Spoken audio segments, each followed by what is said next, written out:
Good morning, good afternoon, good evening, good night, world. This is the man from Buzzwalk,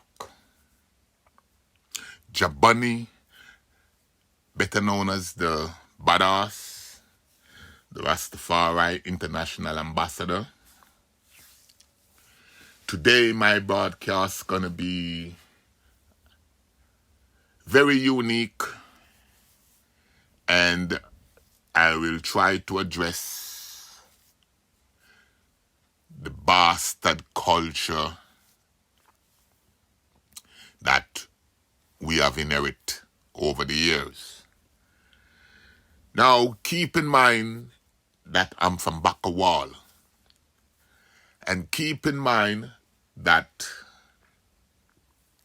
this is my chronic / my story. And as such,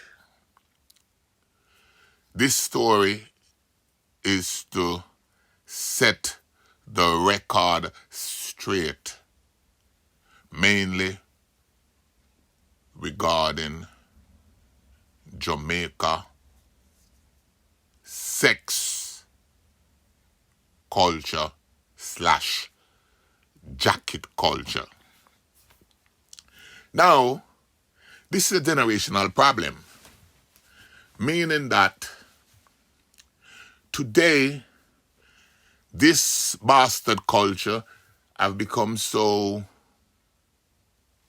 outraged, for lack of a better word, that no children can travel from Jamaica to the US outside of a DNA test. That's how bad it is. The record established that specific to Jamaica, 3/4 of the children that born to Jamaican parentage is fatherless. The father is missing in the action, meaning that there's no record really of the children's father. So, one of the points that I want to point out is that men do not give birth to children. It's women. And in Jamaica culture, I'm not speaking for today, I'm speaking for my generation, I do not recall any of my friends growing up, parents being married. I mean, I can count on one and who was married, but I don't think it will make a big difference because, like I said, it's on one hand. Now, today, I have a very special lady that I will have to draw the points out that is relevant to my story. This chapter of my story is about my parental skill, my childhood upbringing, my mother and my father. And let me make it clear for the record that I think, and I have lived with this thought all my life, that I'm a jacket. Now, as we go along, you will hear what will break down jacket, will break down the bastard culture, will break down different things for this broadcast. But before any more delay, let me bring in the sister. I will call her the sister for the time being. Maybe somewhere along the broadcast we will properly identify her if that's the need. Good morning. Good morning. How are you doing? I'm good, thank you. A little nervous, but I'm glad to be talking. Okay, good. That's nice. First of all, this is the end of the year broadcast, and I just think that I should make it to have an impact. And I decide that I'm gonna be addressing the bastard culture based upon what one of my so-called son have said to me yesterday. His name is Marlon, and I'm surprised that he's the only one of my child that you have never met. Right, okay. Now, the question is, as you asked me just now, what brought on this? Now, to answer your question, bear in mind I'm gonna play an extract, and that extract, I don't know if you will be able to hear it, but I'll play it just to establish what brought on. Now, give me a minute. Here we go. Okay. Something. Nobody no bigger than nobody here. Money no make you bigger than me. Wealth no make you bigger than me. We breathe the same here. Alright, you see me? You know what get under my skin? Selfishness. I mean, I like people where too full of themselves. And feel say them more than people and them better than people. Tomorrow no promise nobody. The world no revolve around no one person. The whole of the world are for me, for everybody. You see me I say? And the self-proclaimed thing, me not do that neither. Me not deal with individualism. You understand me I say? Yeah, me know why you feel like say, you know, the world revolve around you're indispensable, you're indestructible, and it's all about you. Now, do you hear that? I didn't hear that, Colin. Okay. Capleton, the artist, Capleton, Yeah. was speaking on people and individualism. I don't know if you had see I sent you that video. Yeah, Right. I did. Well, that's what brought it about. But how did it Right. brought it about?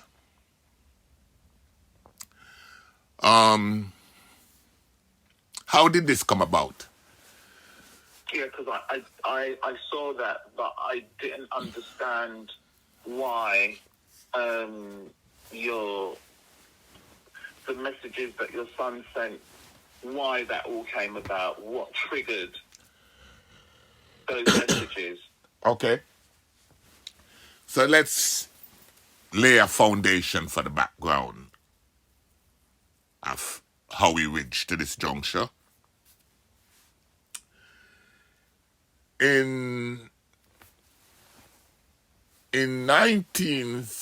Between 1978 and 79,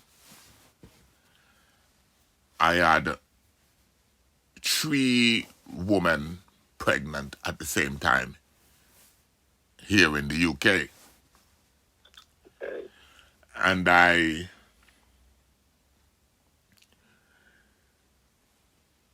left the UK and went to the US in order to chase my dream. I came back to the UK after my first son was born and my first daughter was born, and there was three pregnancy, and it was supposed to be 2 sons and a daughter. Okay. So I went on the grime in the US. And at some stage I decided to come in back to the UK to do the business, meaning register the children and so forth and so on. Okay. when I came back to take care of my business, I think I came back 79 October. So at that point, a son was born in May, and one of my sons was due to born in October. Right. And so I came back 79. So I think my son and my daughter was born in October, in May and November. Right. 78. And one of the child was supposed to born in October. But so it's October born, November born, and May born. So when I came back in the country, the October born child was stillborn, stillbirth. Right. Sorry to hear that. Right. And the May and November child was born. There is a picture that I think I've shown you that picture already, but there's a picture where there was two pictures taken that day.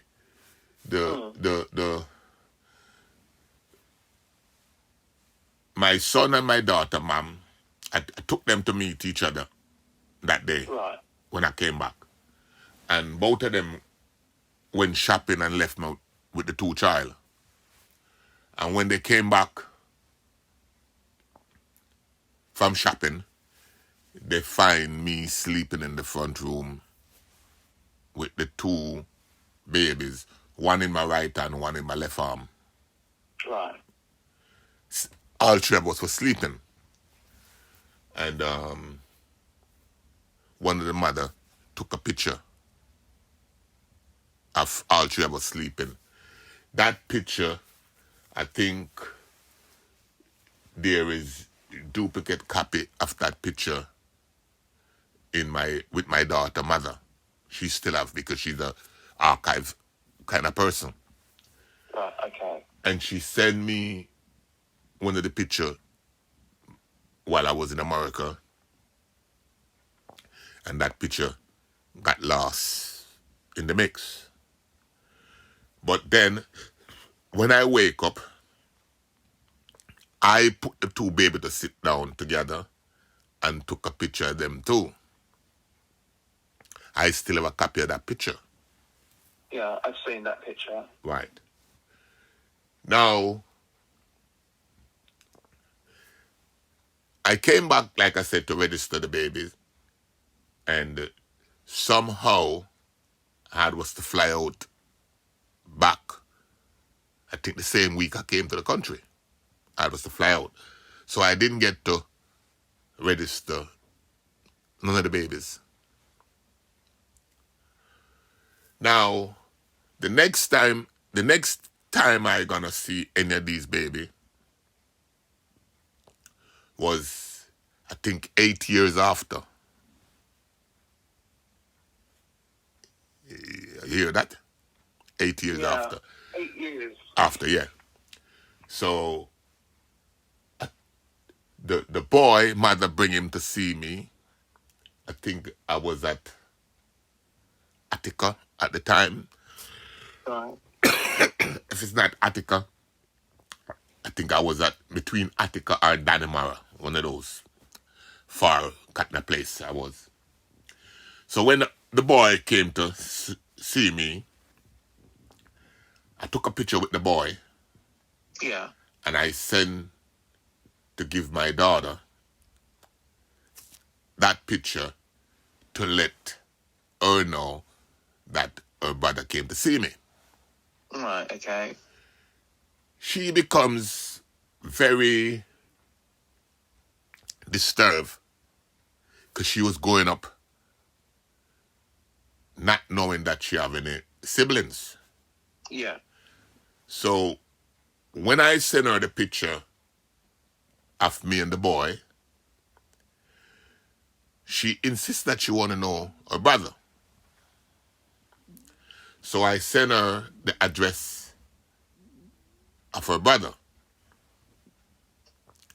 And she went and meet the boy, and they had formed a relationship from there on. Right.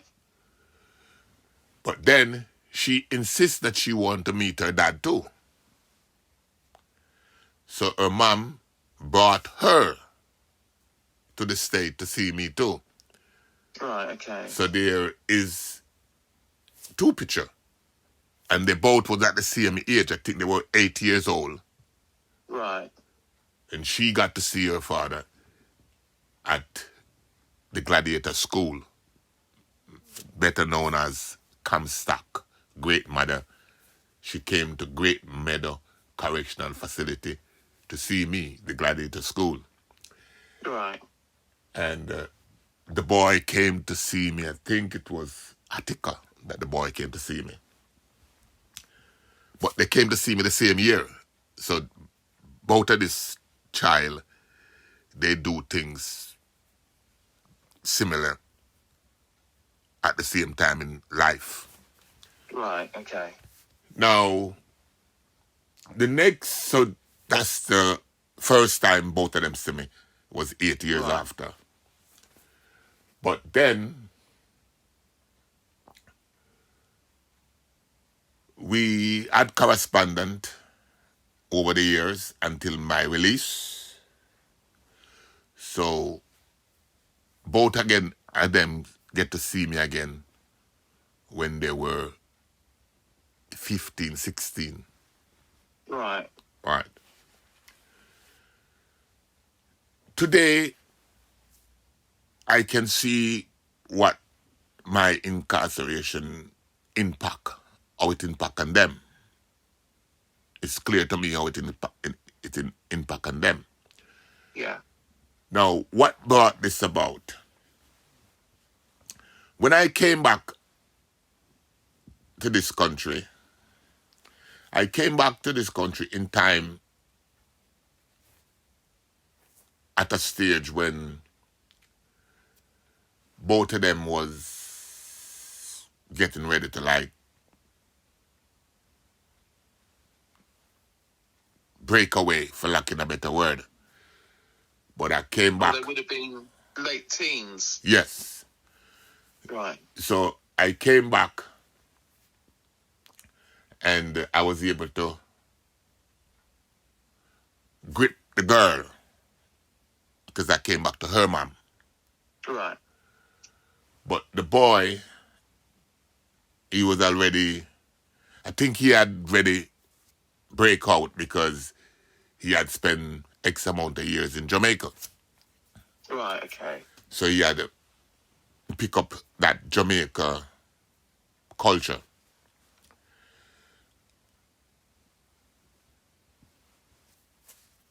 It was not my desire for any of my children to walk in my shoe, Yeah. for lack of a better word.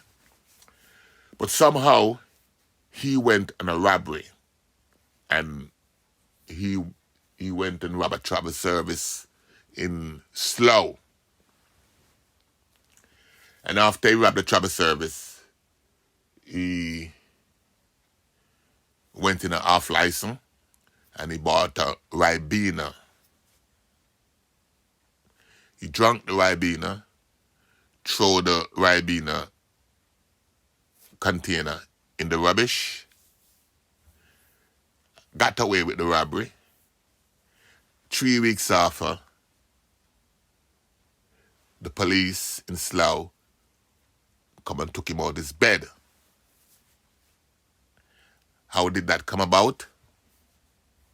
His DNA was on the Ribena container.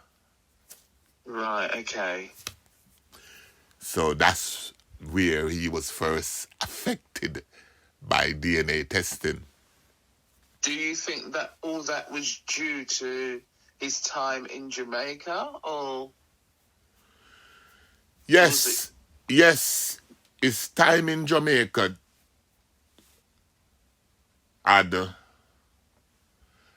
a great serious impact on him, because what you have to realize now,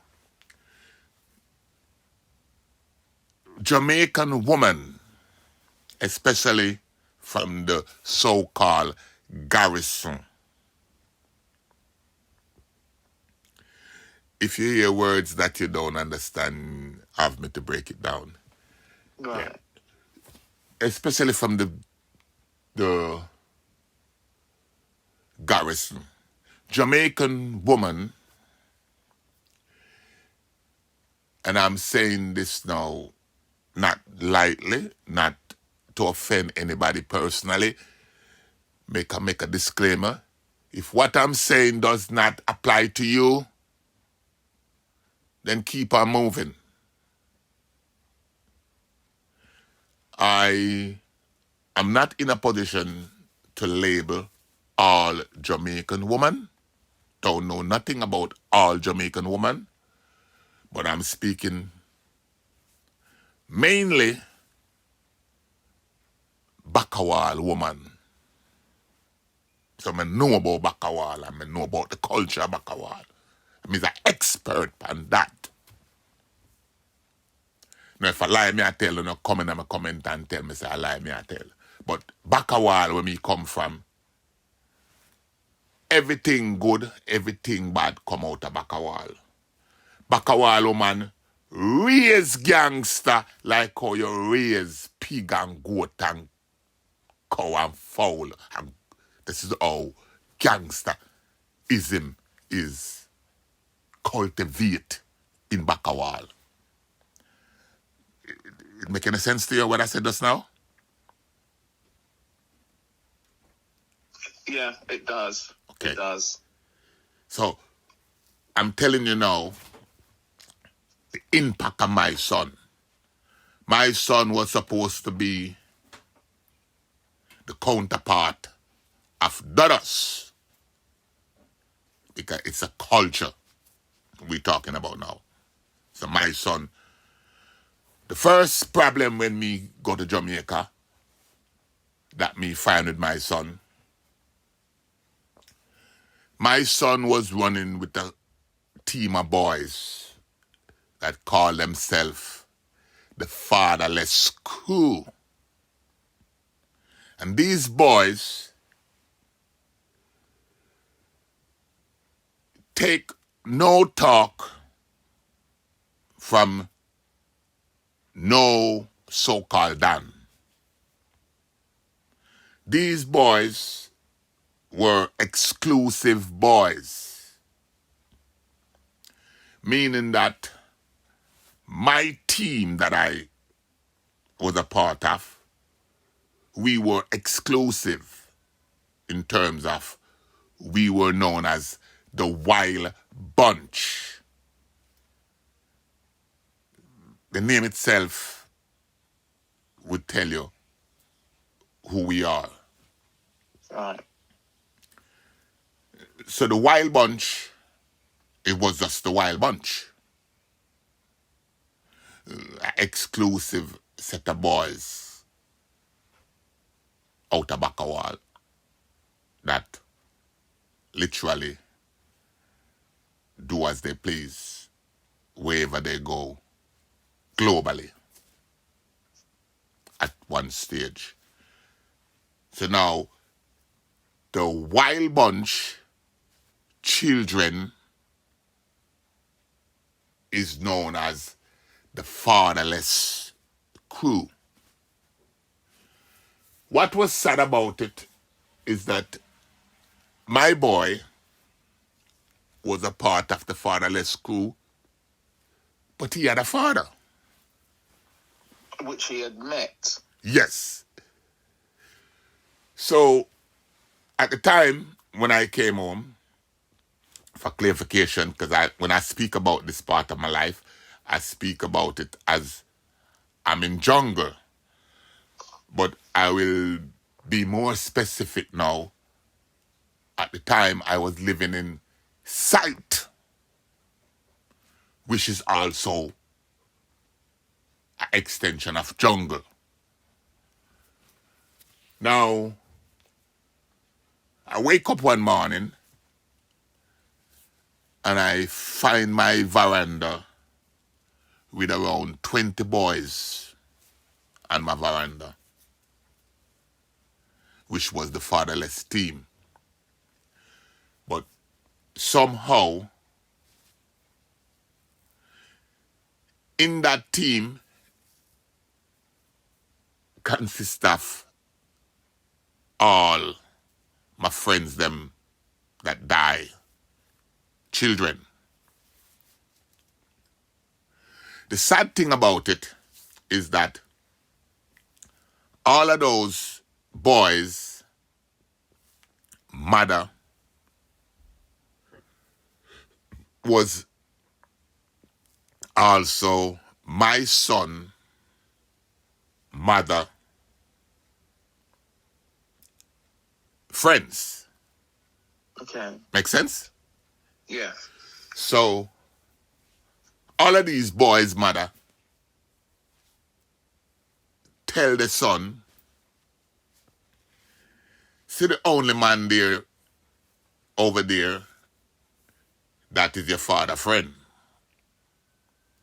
Make sense? Yeah. So, the fatherless team now start to congregate in my yard.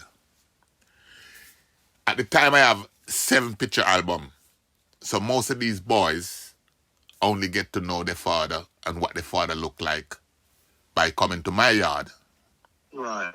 Because I was the only one that have pictures at the time of these boys' father. So that make it a thing where now they gravitate to me. At the time, these boys was the most treacherous boys in the Badlands, and they were not taking any talk from any of the dons. So I becomes a threat to the establishment now, because all these boys only listen to me. At the time, it scared the hell out of me, because I didn't come to Jamaica for that. And that was one of the motivating factor that caused me to leave Jamaica. Because here it is, I have a bunch of boys on my veranda every day, well armed. And I have nothing to do with to give them or how to help them. Right, okay. So that would have been a lot of responsibility for Yes, you to hold. it was. Right. Because when I realized that I was in danger just by my association, one of the Dan, at the time Zeke's, heard that I was in the country. And he sent his wife to do business with my son mother. And she came and do her business, and when she finished, she said to me, by the way, Ezekiel said he would like to see you. And when she said that to me, the boys were on my veranda and they answer. And it was like a chorus. The answer that they gave the wife was, let Ezekiel know that the big man do not come and see people. Anybody that want to see the big man need to come right here to see me. Do you hear that? If you cannot come here, you are not worthy of seeing. Right. to me, that was a very, very serious thing, message to send back. Yeah, it's like a threat. Yes, it was. It was. It was not only a threat, it backs me in. It backs me in. Now, at the time, so it's like I'm sitting there now inside, and Willie Agard come and see me. Black Dutch come and see me. But one of the man that came and see me, that actually it established now the power and authority that I'm wielding, that I didn't know. Boyak came and see me. And when he came and see me, that's when I realized that this is more than me bargain for. Him right come up to my gate. And him exact word was, "Dirty nigga, I already in the place. Come, let me go and show you the place." Wow. And I come out of my house and went on his bike. And we ride through the town. We ride through the town. That's when I realized now that power have shift. Power have shift in terms that you know when power shift when you see Jamaica go on the tour. And that day, Jamaica went on the tours just to get a glimpse of me and Boyak. What I'm describing to you now is very hard for you to even imagine what I'm describing. Once we come out the site, it's like Jamaica is a place where it's not electronic driven. It's word driven. Word. So by the time we come out the site, the word is on the street. There go Badass and Boyak. And as just moving in the city, everybody just going on their toes to get a glimpse of both of us. And that was like a purify on the town. Just ride around the town and get the town on its toes. Everybody want to see them two man. But even though it was very, for lacking a better word, inspiring, Yeah.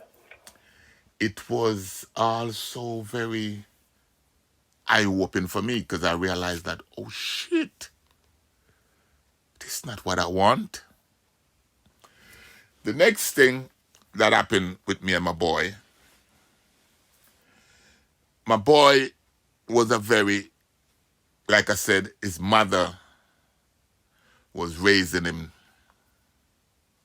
I don't know, I can't say, but he was living in a community and the whole community had despised him. You what I said just now? But, I mean, if he's living in that community, and I'm assuming that his mother would have been a big name in that community as well. She is. So why would he have been despised? Because he was so treacherous. He was not loving little boy. This is what I come to learn. Right. And I will tell you how I learned it. Because Jamaica is a very funny place. Remember now, this boy was born in England. Yeah. And being a part of the fatherless crew, who comes from England and end up a part of a crew like that. So you have to understand the impact of both me and his mother. How old was he when he left England and went to Jamaica? I think he left England when he was around... He left England, I think around 3 years before I came out. Right. So, because that's the whole point. I'm coming home and I'm coming back. So roughly how old would he have been? I think when he went to Jamaica, he was around 11, 12.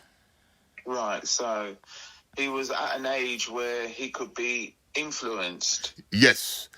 And molded. yes. And what happened, because of who I was and who his mother was, because you have to understand now the gangster life. The gangster life, his mother, I speak this over and over, that this town is my town. It might sound strange to the ears that hearing me saying it, but this town is my town. I didn't came here on the Windrush program. I came here specifically on the gangster program. Make sense? Yeah, yeah. Right. His mother also owned this town. She might not speak the way I speak, but she knows that she knows and I knows. So when I say we own this town now, we were the first two people from Bakawal to come to this town on that level. Meaning everything from 1976, everything that come here to England came to us.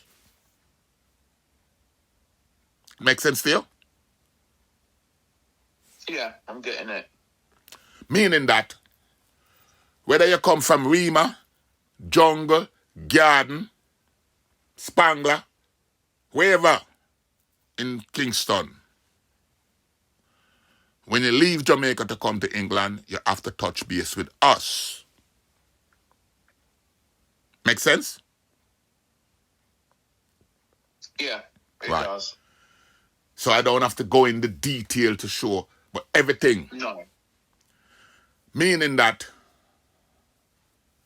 every man that leave Jamaica from 1976, regardless of which side of the fence you're on, have to report to me. Right. Every woman that leave Jamaica, every Dan wife that leaves Jamaica from 1976 have to report to my woman. Got it. To take it further, when I got captured, she becomes the Dan. Meaning that everybody that came from Jamaica, West Kingston, she was the link. Right. Simple. Men and women. Men and women. Simple. Yeah. I'm not for going on the details and calling her name because everybody know how it set. So when she go back to Jamaica,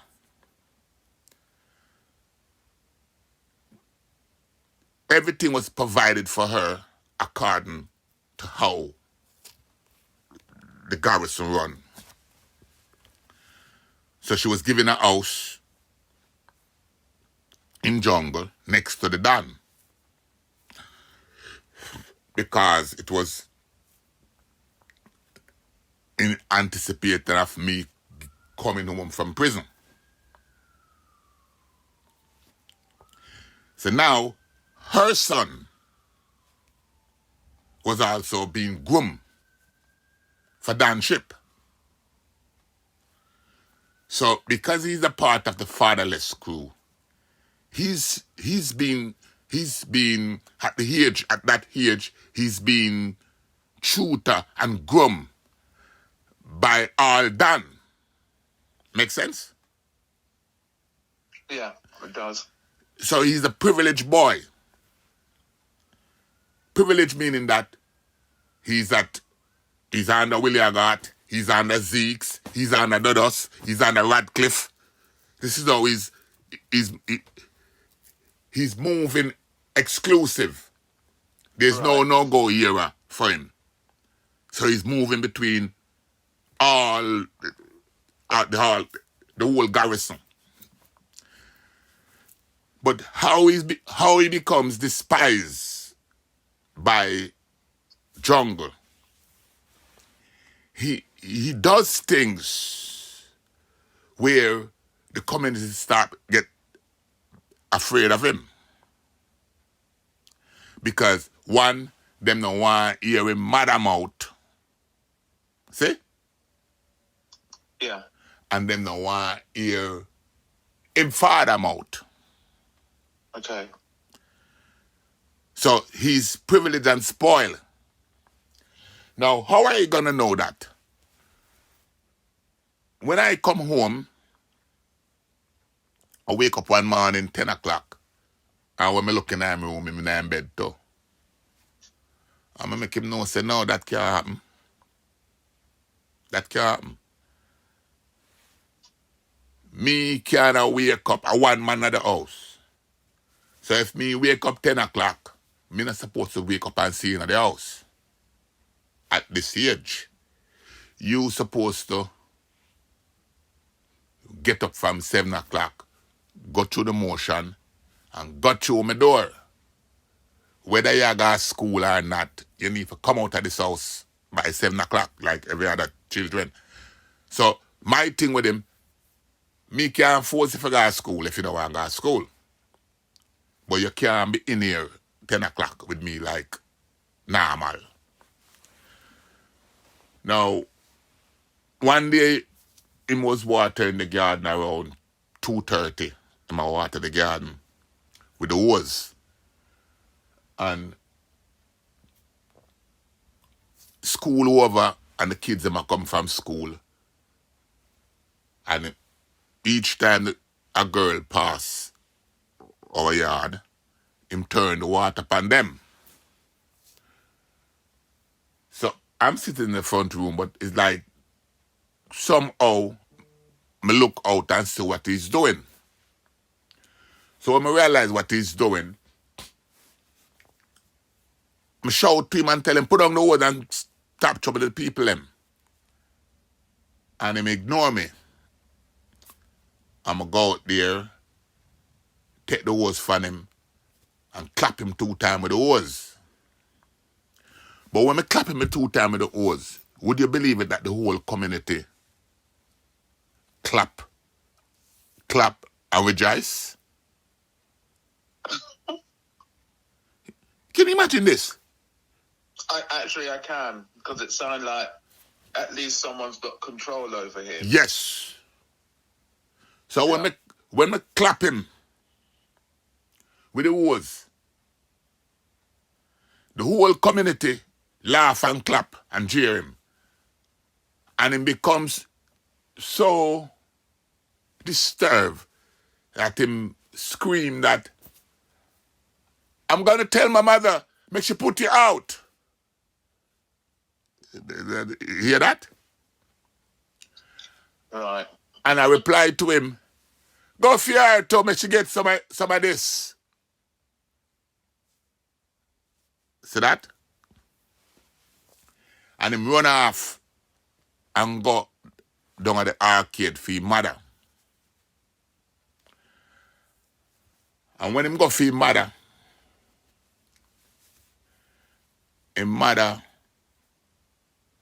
come and she go for the police.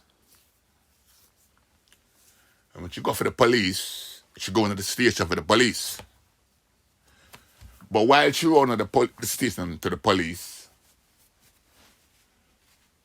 One of my friend, brother, him hang out at the police station. His name was Bowser. So Bowser is in the police station, but she never know Bowser. Listen what that mean now. She never know Bowser.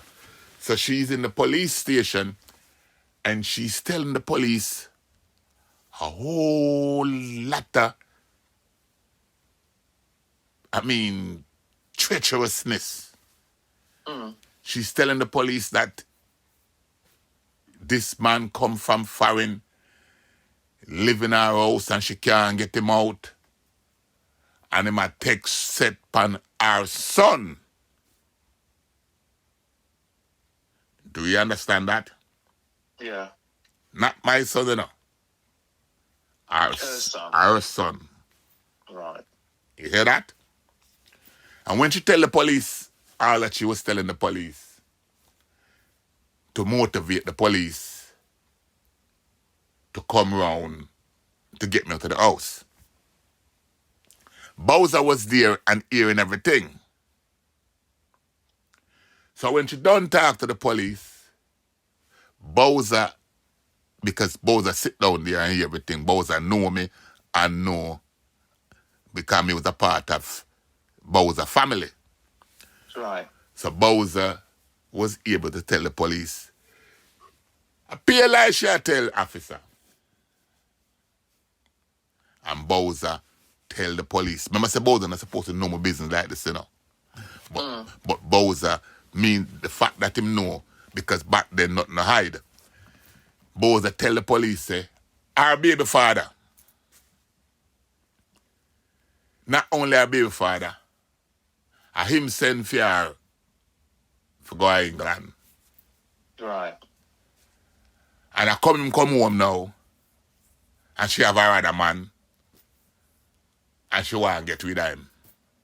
See that? Bowser tell the police all of that. Right. So, may I tell you the ghetto story though, the real story. So the police come round at the yard, one Jeep load of them, but them not come to throw me out. Them come for just talk to me. Right? And she get panicked and say, officer, I don't want him in this house. Officer, if you know make him come out, then at least carry me and my son them go our hotel for the night. You hear that? Yeah. She insists if the police them now put me out, because the police them can't put me out. Because Bowser don't tell them already who me is. Yeah. So she beg the police them to carry her go our hotel. But she not staying in there with me. Right. So when she said that, me tell the officer them say, no worry, me will leave the house. So me leave the house tonight and me go stay with some family. Right. The next day, me come back to the house. But when I come back to the house the next day, I come for talk to her. But when I come for talk to her, she already chain up the house and gone her business at arcade. So I sit down opposite the house, just sit down and look on the house. One of my big man friend named Black Dodge, that died with the there got. Black Dodge, a drive come in at the site and he saw me sitting down looking upon the house. And him stop him van and said to me in my exact word, "How when this me I hear that she put you out?" Him said to me, say, "She can't put you out. She ain't a junglist. And you a junglist. are you for put her out? Man, I said to him, say, you know, if you chain up the house and gone. Him say, man, lick off the lock and go in your house. But this is a junglist we are talking about at my house, and of your house. She are no junglist. I'm a junglist. The man said, lick off the lock and go in your house. So said, so done. Hear that?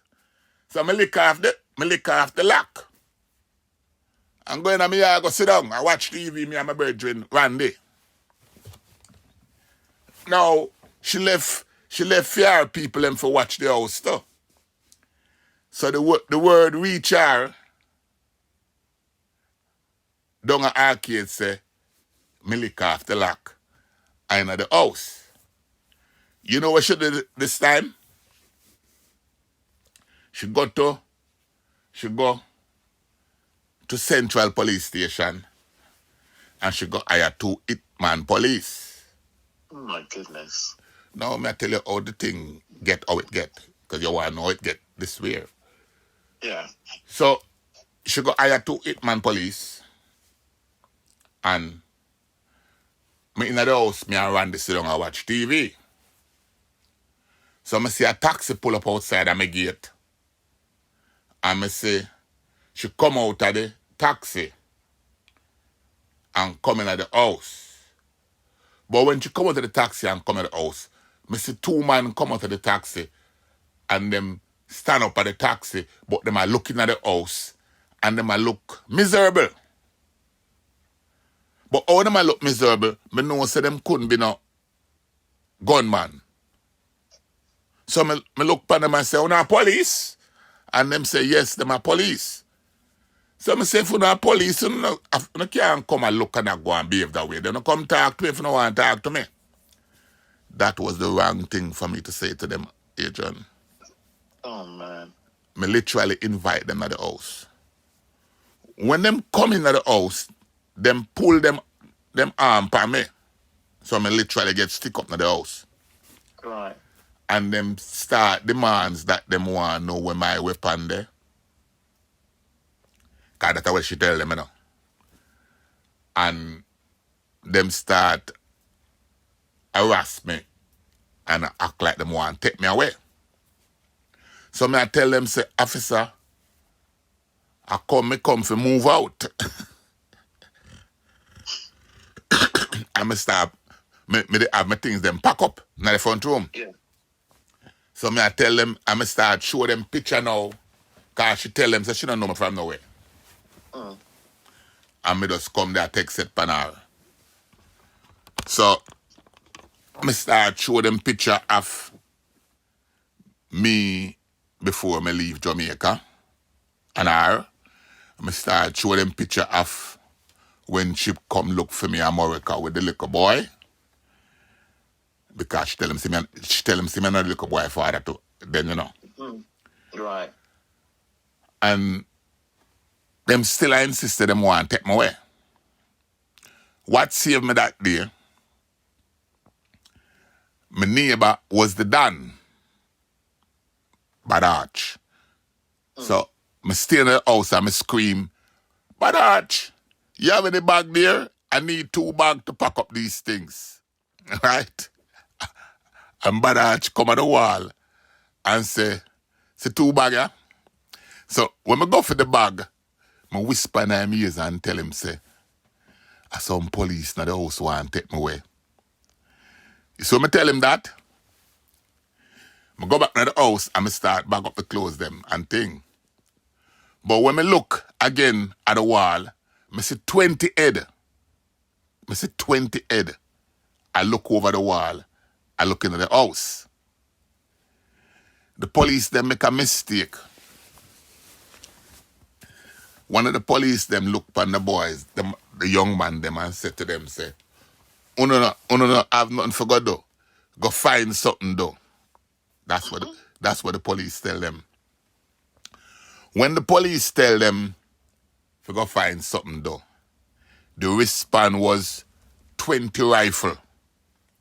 20 rifle in a Crap. pine pan the house. And tell them, come out of the house.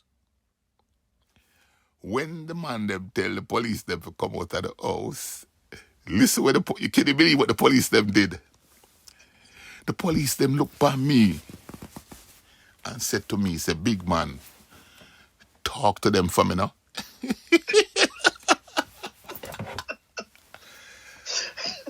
When the police them tell me, big man, talk to them for me, you know what my response was to the police them? Fuck off and come out of this. I don't tell you, say me I'm not a gunman. See gunman then now, talk to them. I'm going to run the police them out of the house. And the youth them stick them up. Run them out of jungle. So now that, so let me tell you, say me never know the power me have, you know. Yeah. So I know me don't know the power me have. I know. But me see it now, cause Badach make the youth them come stick up the whole. Surround the house, you know. Pay rifle. Police them never. Cause them think say, them could have step my way. Me never know say Badach could have do that either. So me shocked. So me panic. Cause some police put us in the jungle a while. So when the police them gone, me get in a taxi and leave too. So me move go Warwick Isle. So now you want to know the result? The man them threw a boom in the house. Oh, no. But you want to know it get like this? The man them threw a boom in the house and burn her out.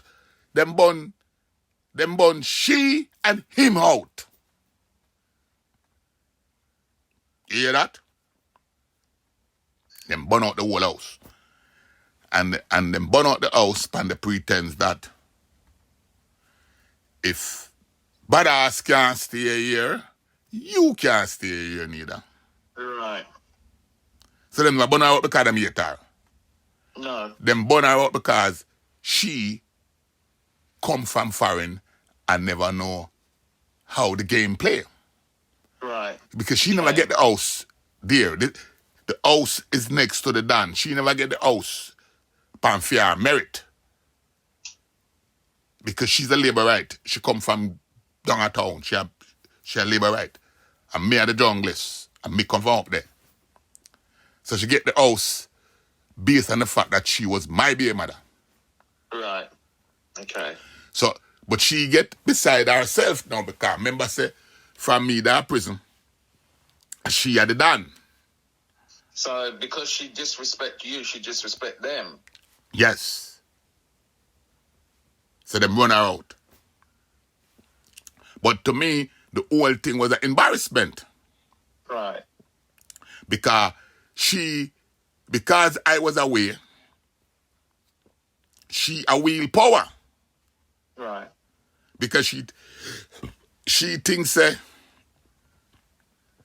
while me was away, as she did I run the program here in England. She was running the program here in England, in the US, and in Jamaica. So it's struggle. She has struggle now come home. That she thinks that me come home back for run things. Right. But me never come home for run things. Me come home with a different program. Hence I'm here today. Right. Now, fast forward now to now. This boy, from I know him till now, every time him contact me, it always about dad. I need some financial help. Right. So I've never tell this boy no yet because there is to me, and I'm just telling it straight, there is a guilt side of me when it comes to Selma and him. Right. There's a guilt side of me, and the guilt side of me is that I wasn't around from 0 to 15. Right. Therefore, I can't make up for that. But, so whatever I can do, whatever them ask me to do for them, I try to do it. Yeah. Whether financially, whatever. That's the guilt trip. So no care what them ask me for, I always try to facilitate it. Because I wasn't here when they were younger to do what I'm supposed to do. Right. Okay.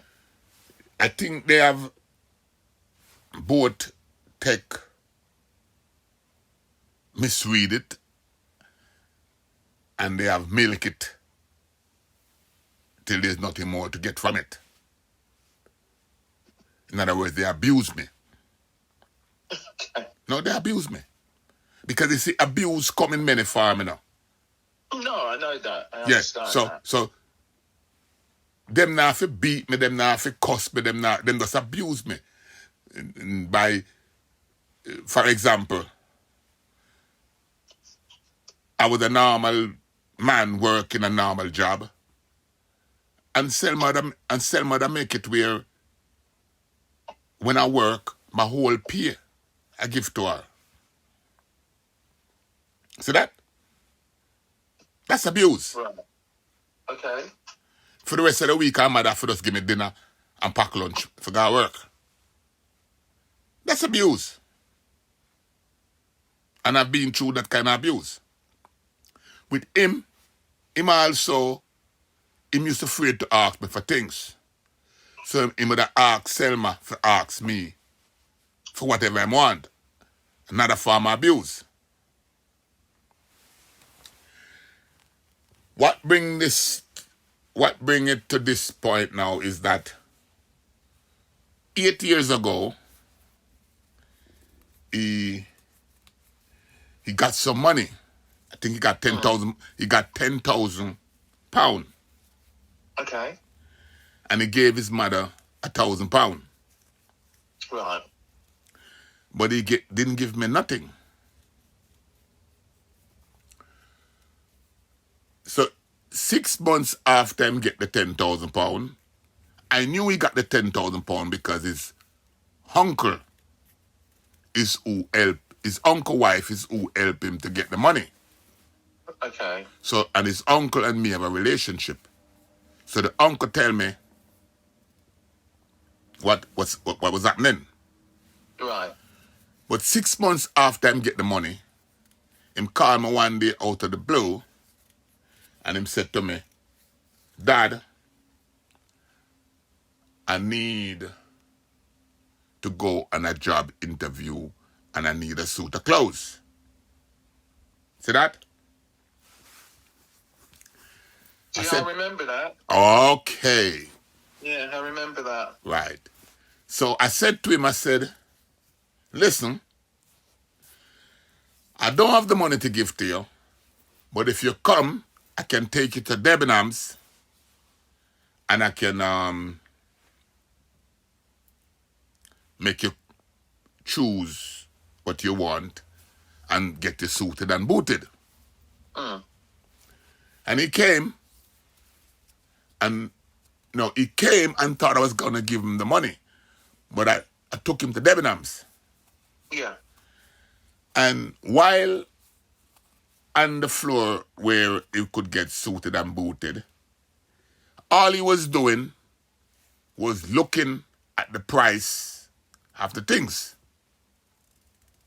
And at some stage he said to me, "Dad, you know, it would be easier if you give me the money, because then I could just go to Primark and pick up a ordinary suit and be done with it." Yesterday's uncle tell me that him repeat that to him.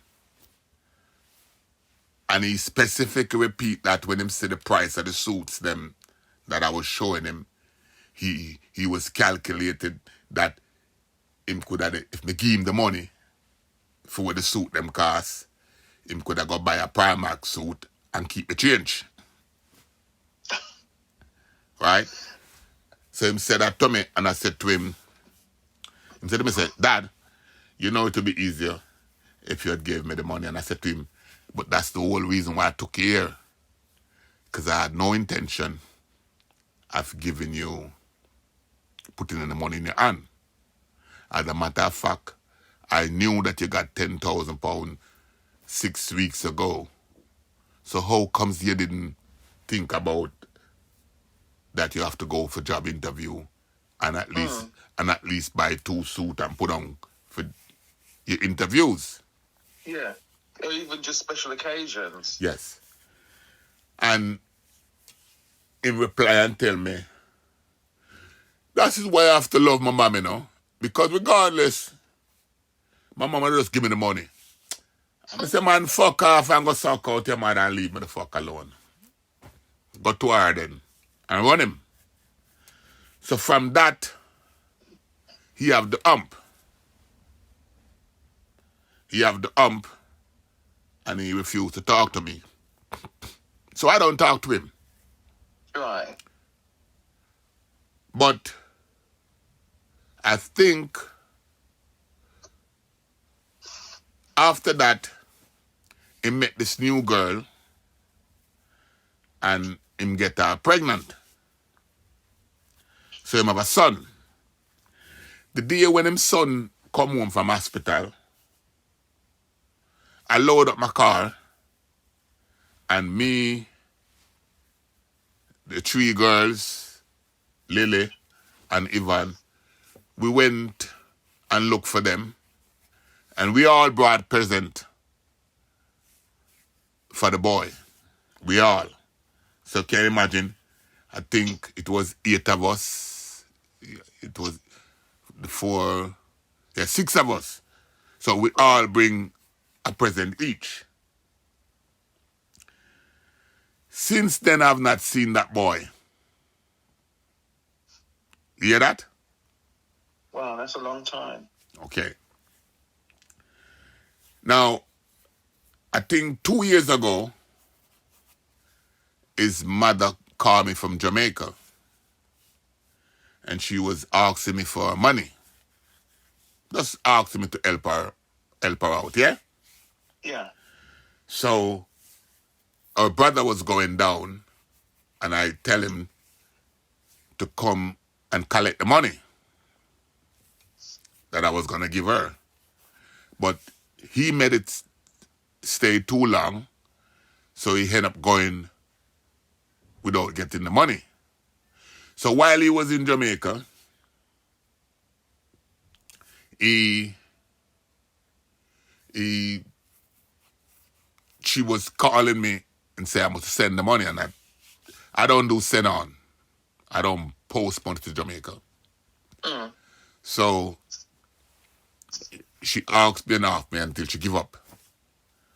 So a couple months ago, I got a call from one of the big girls.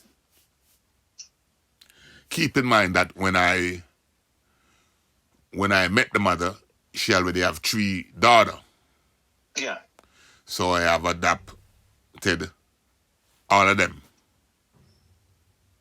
And today, they refer to me as their dad. Right, okay. And I treat them as such.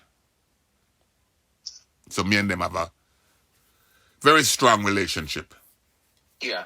I think me and them have a stronger relationship outside of Lily. Now, when I heard that the mom was back in the country, the mom she just come back in the country recently, yeah? But the money that I promised her that I was going to give her, I decided it would be a good idea now to just go and look for her and give it to her. Right. Because she's back in the country. She would need it now. So I call her brother and tell him that I want him to follow me to go and look for his sister, but him saying couldn't come But he was the one that tell me now that, Bun, that it would be a good idea if when you go to look for, you left something for your grandson. So he planted that idea in my head. Okay. So I went to see her and I gave her the money that I'd promised her. And then I gave her something to give the grandson. Right. Because they were coming the next day. Now, after I gave her the money for the grandson, I find it disturbing that she would have give the grandson the money and don't say, this is from granddad. Right. So a week passed off and I couldn't hold it. And I call her and cuss her and tell her that she don't have no scruples. Because how you give your grandson a money and don't tell him, say, this is from granddad. And if you do that, why you never just call me and say, tell granddad thanks? Yeah. Because that was something me that do normally. So I expect you to do it. Yeah. So she said she give, call me that talk to her like she pocket the whole of the money. So she started telling me, say, she did give the boy the money and the father took the money. So I start say, him take the money and him never call me and say thanks. So I call the uncle and tell the uncle what happened. And the uncle call him. I call everybody and tell them what happened. Because to me it was just bad. So everybody start talk about it. So 3 weeks after I leave the money, I see my phone ring one day and was the grandson. Yeah. And he's saying to me, Granddad, thanks for the money. But it didn't sound right to me, you know? Okay. So I said to him, where is the father? Give the phone to your father. So him give the phone to the Marlon, and I start talk to Marlon like, Marlon, how you move, so? How me have to make up an issue out of it for you to make the boy call me and I tell me thanks when you supposed to did have that initiative. So me I talk to him and him start talk to me respectfully. Yeah. So I say, all right, when you bring the boy, come see me. And he must say, at the time I think school is off in October, but he must say soon. Okay. So the next thing I know, my phone call again. I get a call, I get a call for them the next week. Yeah. So my hands come in and supposed to depend a good building back a good relationship. Yeah. So when him call me, I start talk to him and him going on one to me pan him like, boy, I'm having some issues here now. I know right away where that going. So that alone now, like me I said to him, say, Marlon, how we reach us so? Yeah, I said, well, I've not been working since June. And my bills is piling up and so forth and so on. Marlon, you really can't ever talk to him about that? This is not something you talk to people by your phone. You're supposed to come check me and me. You're supposed to, I talking normally then, You just call me and tell me, say, you need help with your bills. Who does that? So, this is how I start talking to him. I say, Marlon, I never expect if you call me and tell me about your bills. Right now. I find it annoying. So, I say, you didn't put no finesse on the thing. You didn't You them a tell me say, me I come check you with the boys soon and wait till you see me. You know what I mean? Yeah. So, him keep a edge of the conversation to him not have no money. So me I tell him say, if and when me see you, we work it out. Yeah.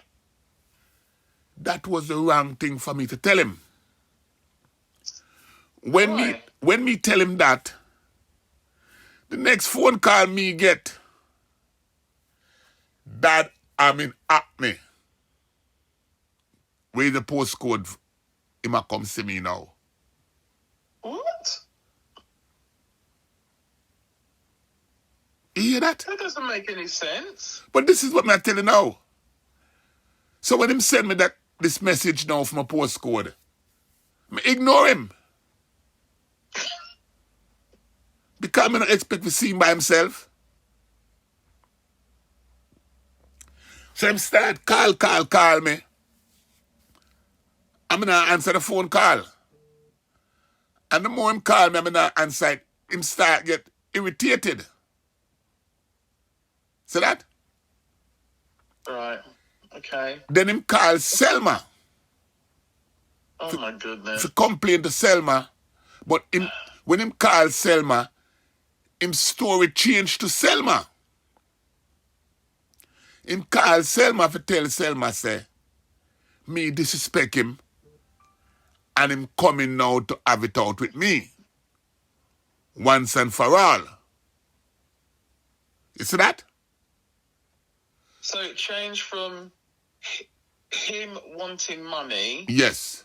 To you disrespecting him. Yes. So when him call Selma now, because she have it, her she don't call me to find out what happened. She just take a side with him. It doesn't worth it. And don't waste your time. You know them kind of encouragement? Right. Okay. But me no know none of this, you know. Me just shock that him a come see me out of the blue and just realize I'm not entertain that. So that's the only reason why me not answer the phone. Not because any disrespect. The uncle tell me yesterday, say, and him way back home, him stop by him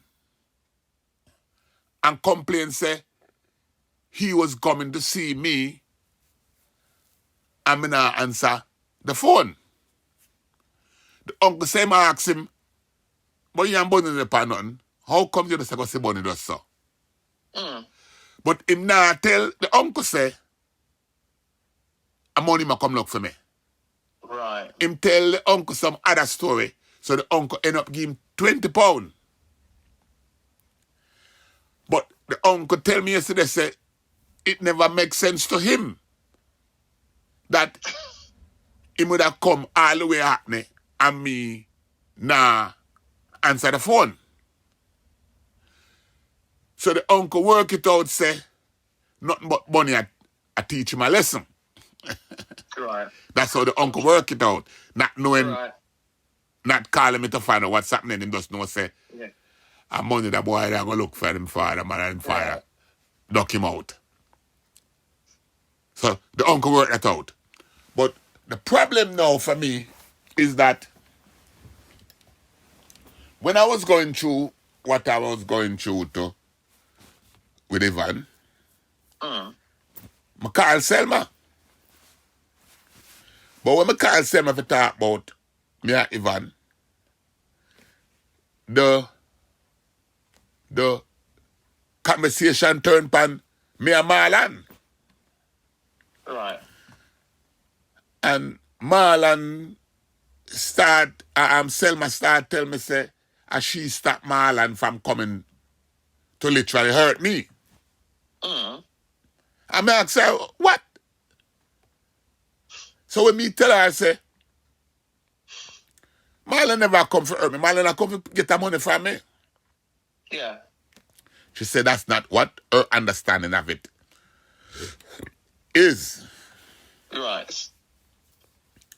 So me ask her, what her understanding? And she say, fair understanding is that Marlon have enough of me and he's coming to make me know once and for all. And it's she that talk him out of it. So me said to her,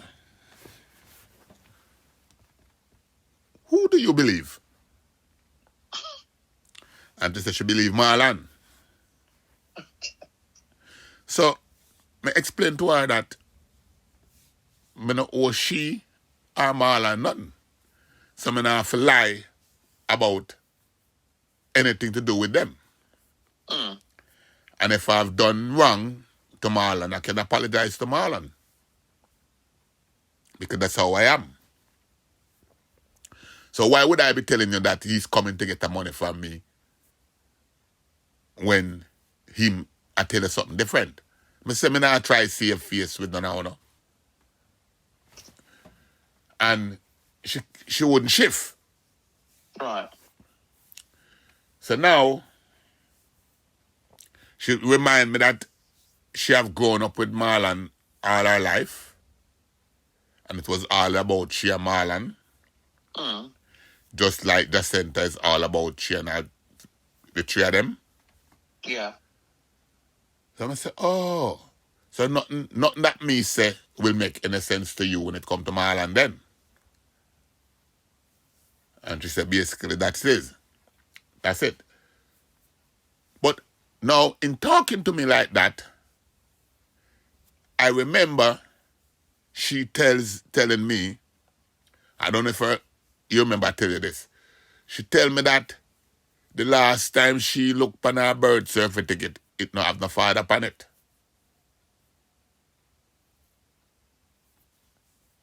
No, I don't remember you telling me that. Yeah, well, maybe if I didn't tell you because it was so embarrassing. You hear me say? She said to me. You hear me say? She said to me. Yeah. She said the last time she checked for her birth certificate, it not no father upon it. Right. Who does that? Who does that? Which child tell them father things like that? Huh? Yeah, I can't explain that to you. Well, that's what she tell me. I'm going to tell her I have to go take it up with her mother. I'm laughing. This is the kind of things them that I'm dealing with my children. Your daughter tell us say the last time she checked for her birth certificate, it not have no father upon it. She tell me that a couple years ago. So that's why you see me fall back with she too. And fall back with she and her and my grandchild. And my position now is that man does not produce children. Mm. Man do not do that. Woman is who produce children. And in my generation, if a woman tell you say, I'm pregnant and you are the father, then that's what it is. Right. Until them tell you otherwise. So, if her mother tell me that me are daughter father, Yeah. then that's what it is. Yeah. But that's what you have to go by. I like that. No, I like that. So now, if I have to go by that, and my daughter tell me now, say, the last time she looked on her birth certificate, she not see no father upon it. Who responds for that? I suppose it would have to be the mother. Okay. That's supposed, but in this case, I mean, is being held responsible for that. You know, there was one time when woman just put who them want put on them birth certificate. No, I didn't know that. Oh, you didn't know that? No, I mean, at the end of the day, I've only had one child. Oh, yeah, you wouldn't know and that. her father was there when I was registering the child. So I wouldn't know any different. Right. But me have child where me depend them birth certificate and I wasn't there when they were being registered. Right. Me have children with that. So maybe that again will be a next can of worm that open that people are going to say, but I just know things, I don't talk things. But me have child where me never da register and me depend them birth certificate. So Right, I'm bringing in that to make a point. Remember what my daughter say? The last thing she check, me never depend her birth certificate. See that? Yeah. And me have a next trial where when them check, me depend them birth certificate and me wasn't at the other register. Mm. So how would that work? That's not for you, you know. That's for the public to work out. And tell me in the comment how. Because everybody know everything, you know. Everybody know how things work. Except me. Except fathers. Not me, except fathers. Mothers know how to put birth. Let me tell you something where you might not know. Mothers know how to put man name on birth certificate. Mothers choose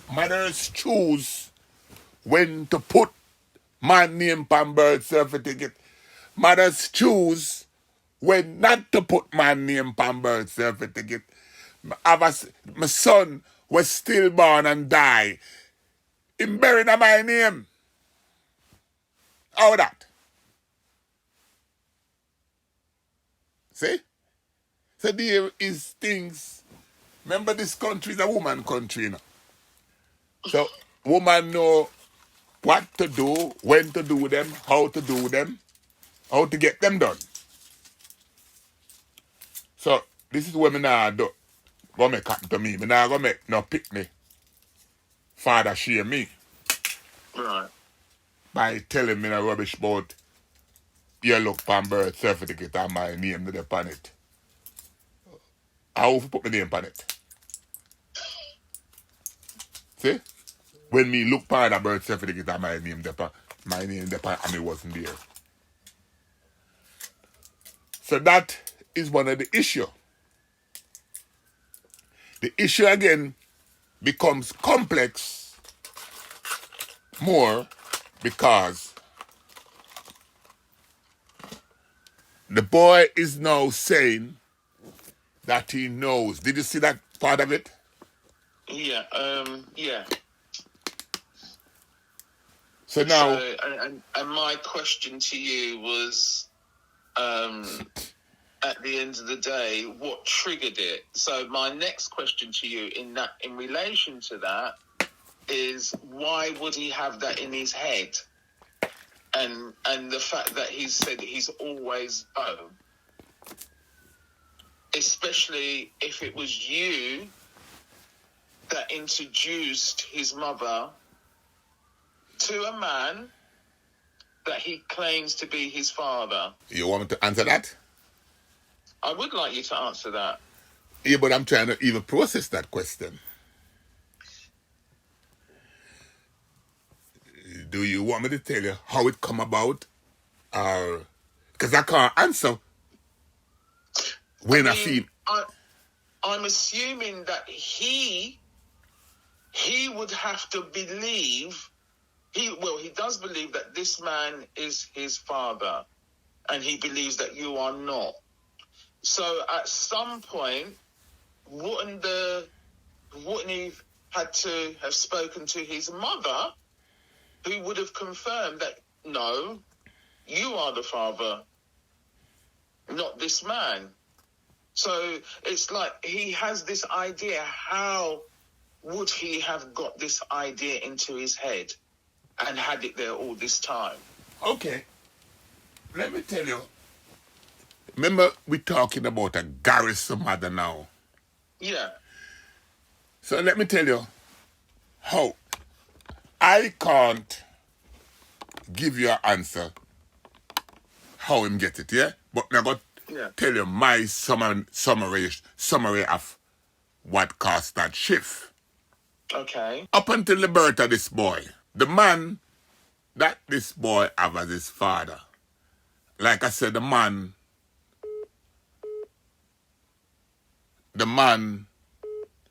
so you see the problem with these young people, they want to dictate to parents what we should do and what we shouldn't do.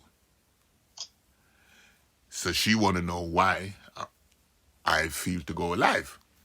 I try to explain to her the situation that she find herself in, and Marlon find himself in, and me find myself in. It's not unique. So that's the reason why it need to be flushed out in the open. It's not unique. What do you think?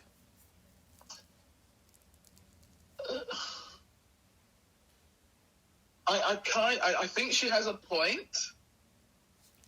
Yeah, but at the same time, explain the point to me, because I will work with the point if it makes sense. Right, I'm saying I think she has a point in terms of, for her, this is a personal matter, and it should be kept between the three of you because she believes it to be a personal matter. But for you, the way you look at it as your personal matter to do with as you please. And for you, the way your mindset works, the more people you put it out to, the more they can come back to you and say, well, no, it should be like this, or it should be like that. Or people will have their comments on the situation. Whether good or bad. Yes, exactly. And I can deal with that. Yeah, exactly. Because so that's what that I'm saying. will help me to understand. Absolutely. Because, and that's what I'm saying. Because if I hold it as a personal thing between me and them, then that will eat me away. Yeah, that's what I'm saying. They don't have no love. They don't have no love one way or another. So what am I saving or gaining holding it personal? Right. What I find, let me tell you what I find. And to me, it's a relief. If I publish this right now, the public will hear it, and it will send them in shock. The first shock wave is, that man is not normal. Huh, this is so personal. Why would he talk about it? Yes. So that's the first shock wave. But the biggest shock wave is every man can relate to it. You know how much man I go through the same thing right now? And embarrassed to talk about it?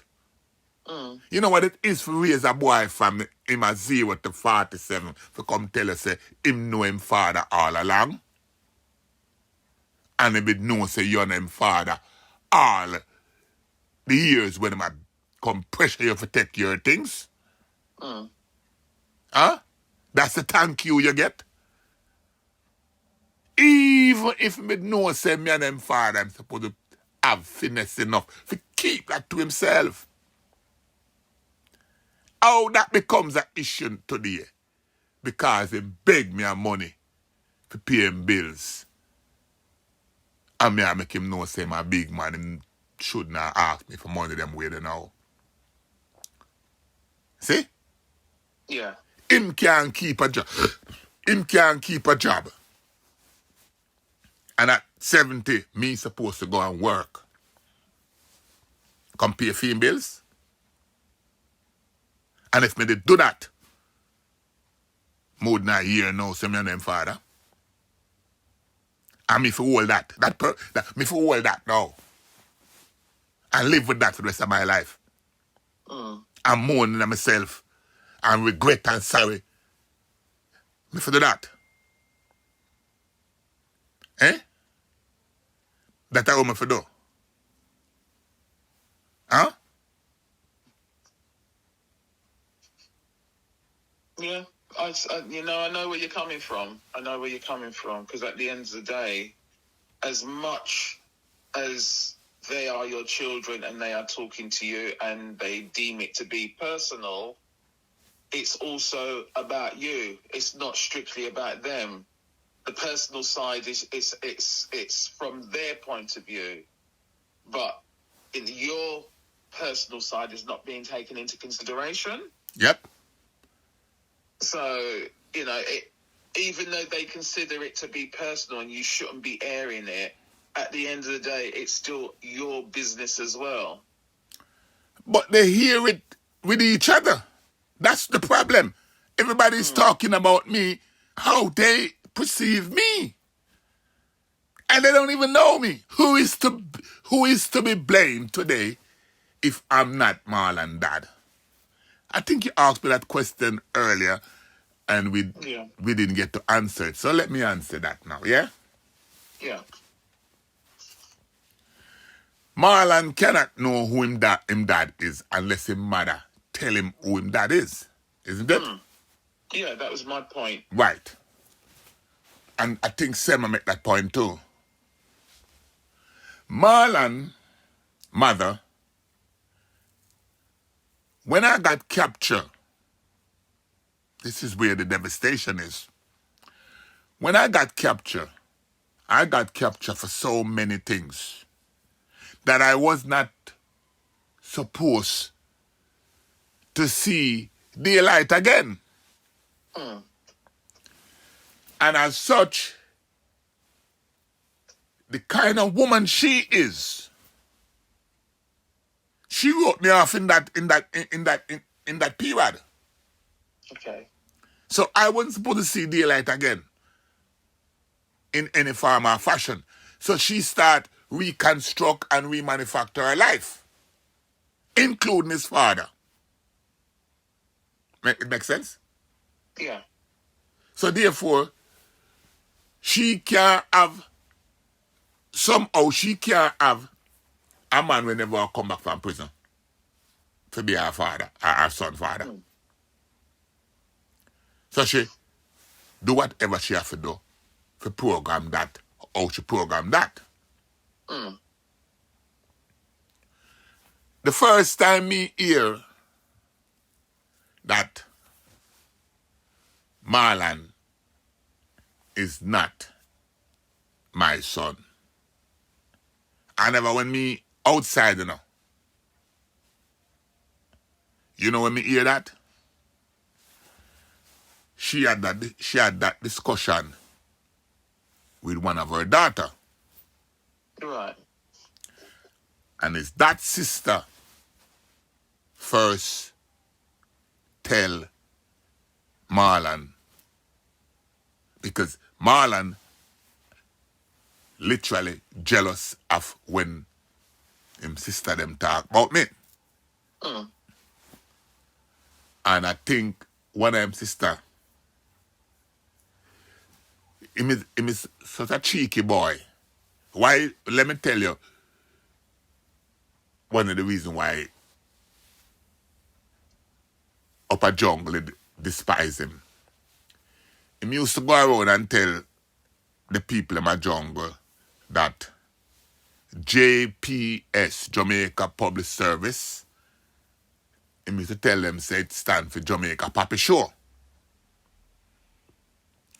So, knowing him would have tell him, sister them, say, them not have no dad.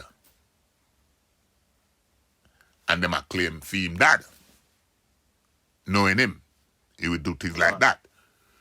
So, because him would I do that to them do it back to him. See that? Yeah. For sure him say, him too not have no dad.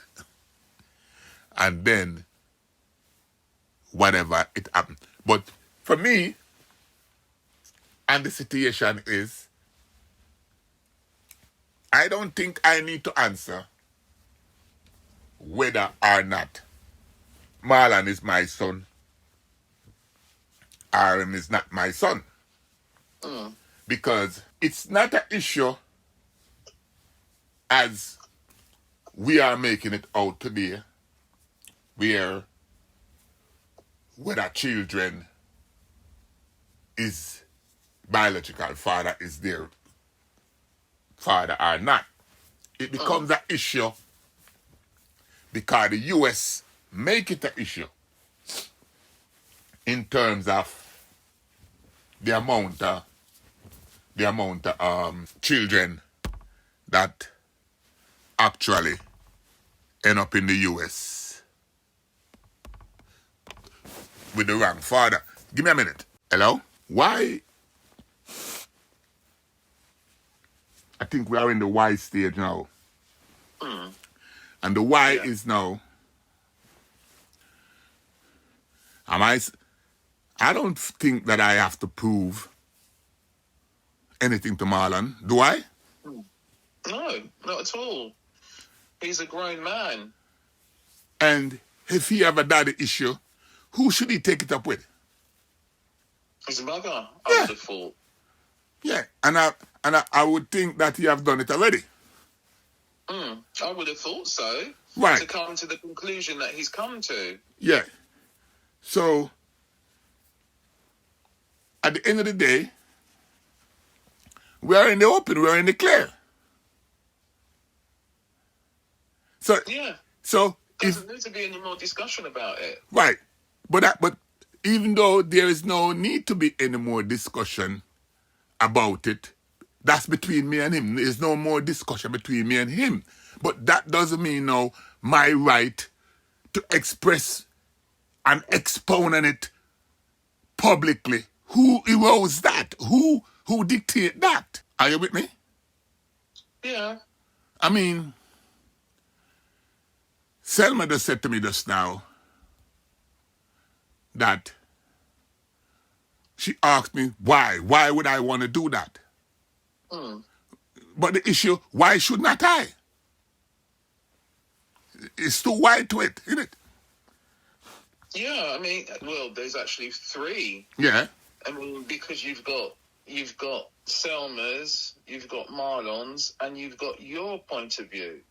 So it's how each of you would express your own views. If you feel for you that expressing it publicly works better for you, then that's for you.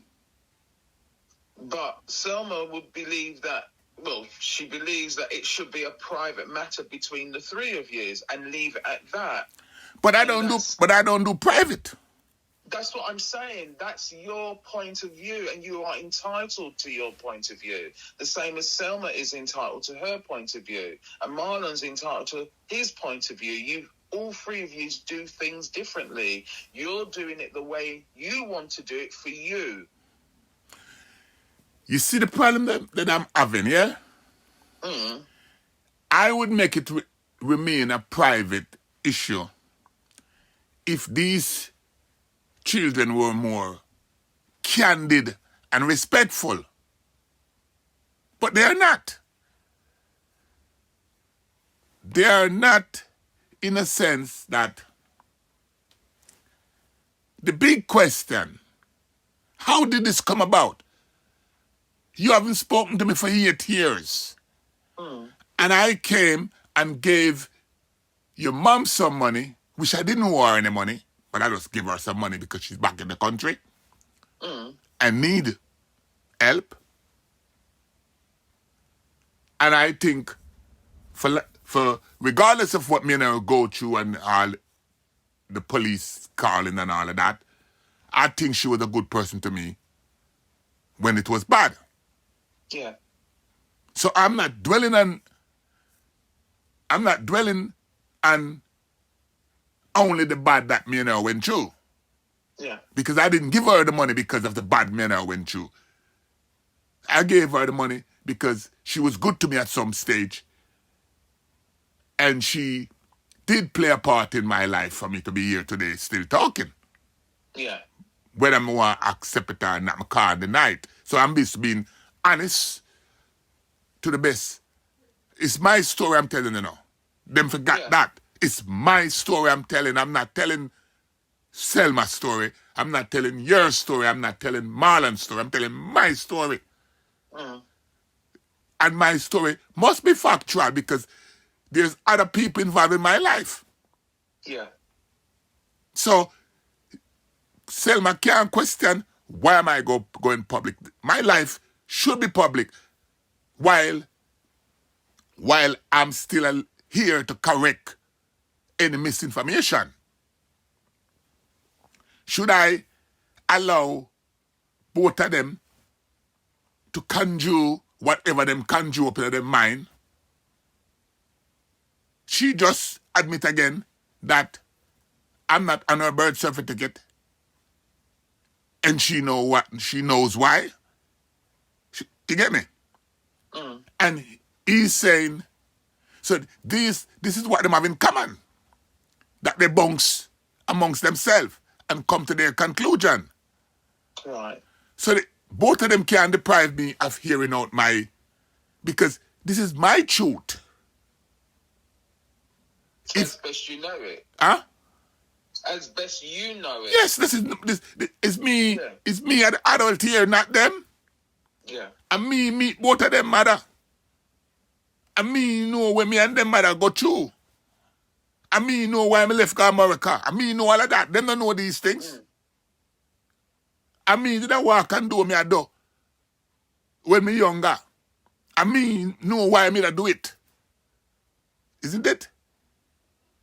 Well, yeah. It's right. Your history. Yes. So that's what I'm doing. I'm talking my truth, my story, my whatever you want to name it as. That's what I'm doing. My book. For the people them to read it. And they are my new. They are my new. They are that. They're not even a full chapter in my story. Does that make sense? Yeah, it does. Yeah, so them can't come tell me when me should have talked about in my story. I didn't make them a part of my story. This is my story. And if they was respectful to me, then would I be the same to them? Let's assume, because she does speak to me for a fact, as far as she's concerned, he's my brother. See that? And she took it, nothing can change that. See that? Yeah. So she just sounding out because she want to sound loyal to him. But as far as me concerned, he's my son too. Regardless of what I say. Yeah. How would that work? Does he ready to do a DNA? At 47. Put it, go further. Any one of them ready to do a DNA, them can come check me and get a swab. Isn't it? Yeah. Does that make sense? Yeah, no, it does make sense. If him want tell me say him no, say me and him father, then if you don't say, yo, big man, come here, go do a DNA. Isn't it? Yeah, I would have thought so. Yeah, and then we can say, and she too, because she might find out say she and my daughter either. No. Me sound like a man afraid of reality. I'm afraid of the truth. I can do a DNA with any one of them. Because if it turn out that any of them are not my children, who is to be blamed? And me give birth to them. So, like I said, these children don't think before them speak. They don't. And they are so disrespectfully, and I think they just used to bullying them parents. Because to me, telling me that me shouldn't, I go public with it. I bully me. Isn't it? Pan one and... I don't think it's bullying. I don't think it's bullying. I think that's from their perspective. It's not bullying. Yeah, that's but how they feel. Yeah, but the whole idea, they not take none of my feelings into consideration, does they? Well, I think that's as I said to you before. It's a three-sided conversation. It's a three-sided thought, and your thought tells you you're more than happy for it to be public. That's your thought, and that's your perspective, and that's your privilege, because it's your life. It's from your perspective. But their thought processes are different to yours. No, I'm just said yes because now that you are making, for example, in this whole story now, your thought might be the leading thought, where the comments might take side with you in terms of the thought process on a wider scale. While I just think that none of these things is isolated. And they're not novel. They're novel and isolated because I think the norm in terms of that three thought process, I think that you are right because they thought process is still locked down, for lack of a better word, where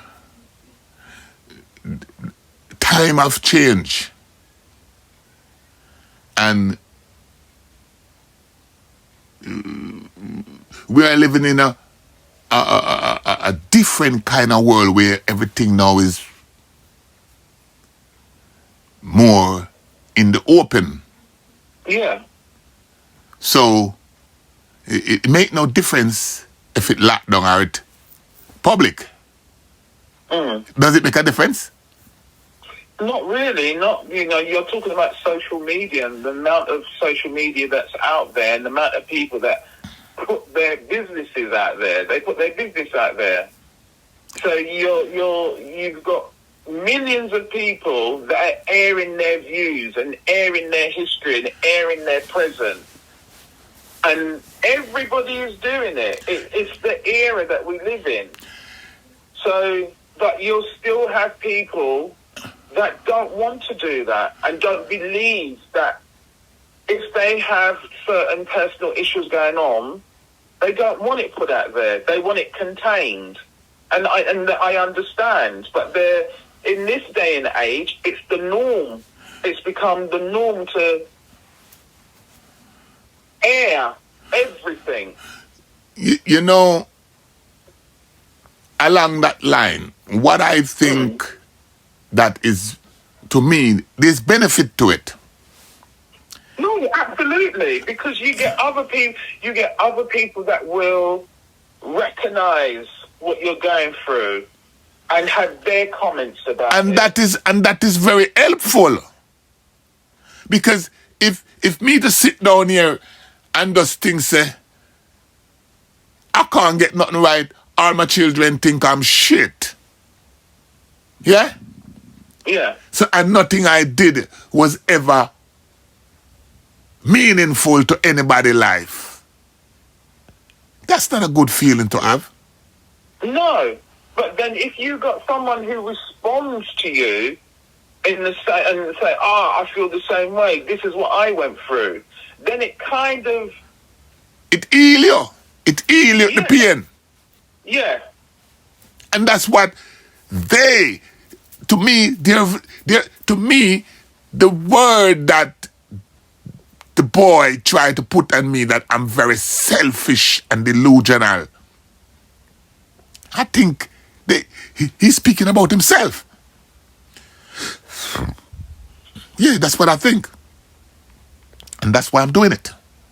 Right. Because he's in denial that he is penniless and was asking me to help him. He's going to denial and that.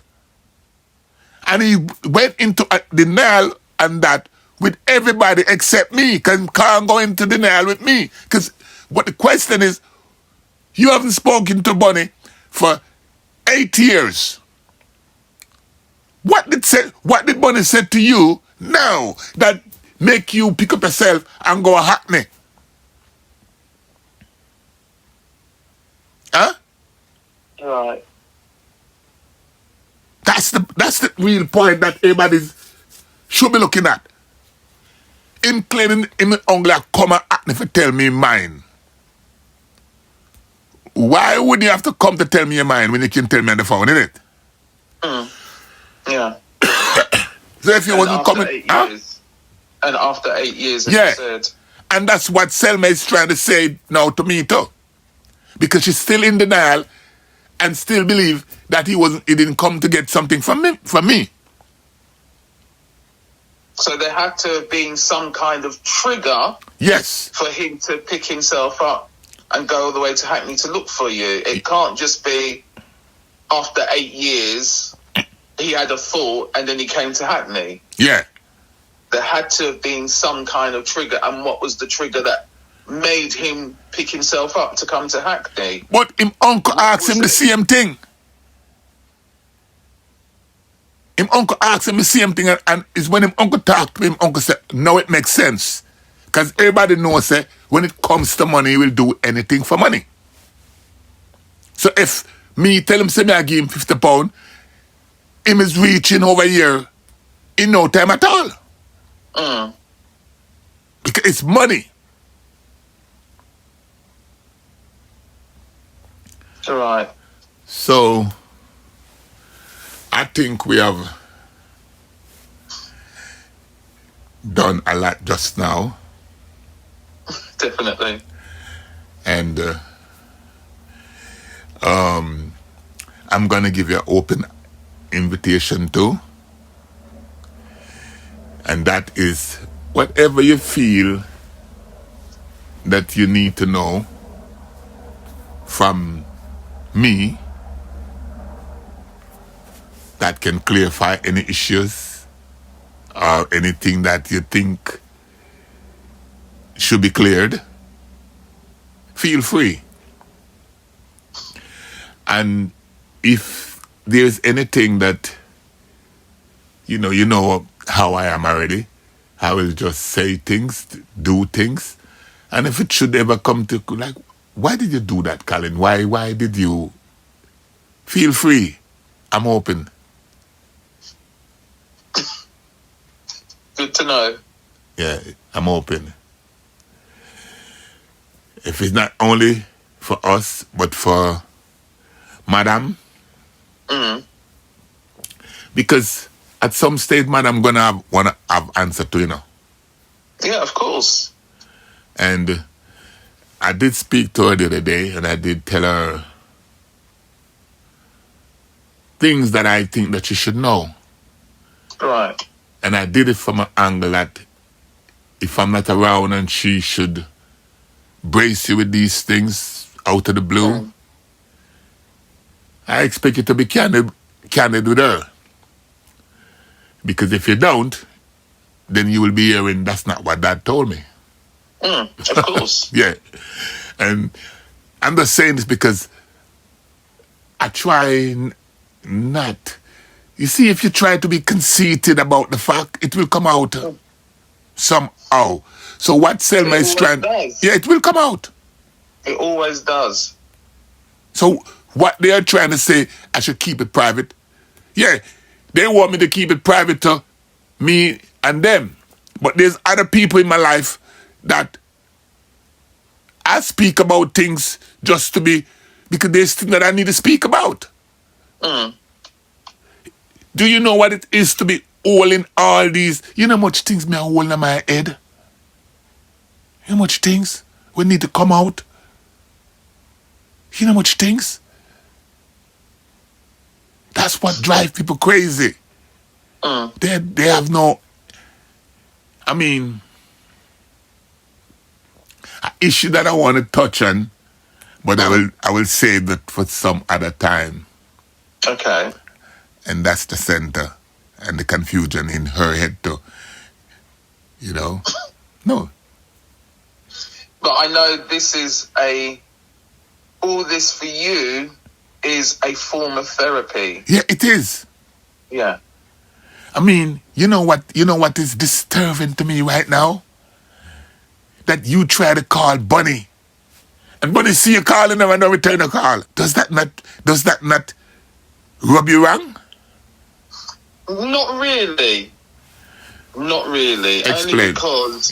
Only because she would have known what I was calling her about after the incidents and everything that happened. Yeah. So I'm going to leave it at that. Good. But okay. I know Bunny, and any other time, I know she would pick up and she would always call me. And she always has. Anytime I've called her, she's always called me. We've always talked things through. So that doesn't bother me at all. It really doesn't. Okay. But it bothers me though. And it shouldn't. That's the thing. It really shouldn't. But, at the end of the day, I know that's your thought process. Do you think I'm too sensitive? I do. And I've told you that before. Let's start. Expound on that some more, because I think that's something that people should know about me. Because people, I mean, just even the fact that the boy called me self-centered. Do you know how that rubbed me? I know it would have rubbed you up the wrong way. Because you take it on board and it festers in you. And at the end of the day, it's hard to kind of let that go. But there are times when you do have to let things like that go. You can't hold on to them. Like, obviously, when we talk and we argue and, we say this and we say that, but then we let it go. We don't hold on to it. Yeah, but you see, the issue for me, I'm not holding on to anything with none of these kids, The issue for me is that him saying that he knew this all along, but was still willing to milk me like a cow financially. How that works? That's what the problem is for me. How that works. Right. Okay. So, as far as you're concerned, it's a kind of selfishness on his part. But Anima called me selfish. Yeah. He was more than happy to use you as a cash cow. Yes. And only because I tell him no, why all of this come to the forefront. Yeah. So that's what is rubbing me wrong. It's not what him say. Him could have didn't know this all along. And it would be nothing. Because he still considered you to be his father. Right. And him could have known it and talk to me and would have still have a relationship. But they can't even think straight. And that's my point with them now, is when them try to take me on, them can't get away with it. Them can't. Nice of being a is to me. I would have done a worse job by myself. It was me just talking, yeah? Okay. Thanks a lot. Glad to be involved. Cheers. Okay, take care. Thanks. Bye. Bye. Yeah.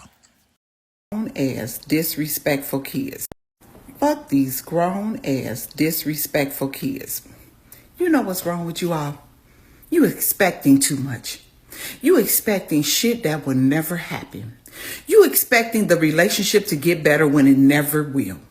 You expecting love from your disrespectful motherfucking kids and it will never happen.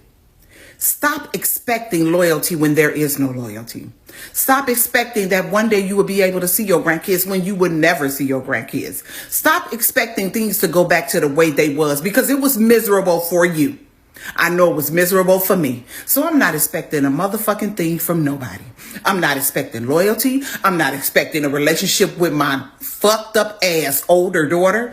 I'm not expecting to see her motherfucking kids ever again because they're not mine and I have no say so.